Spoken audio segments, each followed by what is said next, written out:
Før i tiden tænkte jeg ikke over, at jeg ville komme til skade eller blev uarbejdsdygtig, men det tænker man over nu. Den 26. oktober i 2011 var vi færdige med et kursus, medarbejderne og min mester og mig, og vi kørte hjem. Og jeg sidder og kigger ud af sideruden og er ikke opmærksom på, hvad der sker foran. Og det var min mester ved selv ikke, for lige uden videre så stopper trafikken, og vi kører op bag i den foran kørte med ca. 80 km i timen.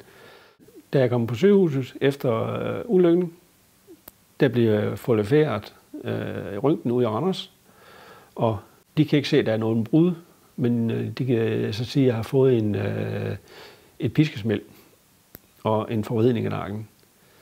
Med piskebælte oplevede jeg kraftig hovedpine og koncentrationsbesvær og manglende hukommelse. Jeg skal skrive sedler for alt, hvad jeg skal gøre, og min kone skriver sedler til mig hele tiden, for jeg kan huske noget for hver dag til at fungere. Det var svært at acceptere, at man har været vant til et langt arbejdsliv med mange timer, og når man er på, så er man på.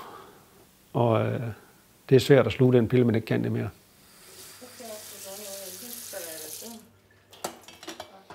En god dag, det er ud og køre en hyggelig tur med konen og besøge ens børn, ikke også? Og ud og gå en tur med hundene. Det er en god dag.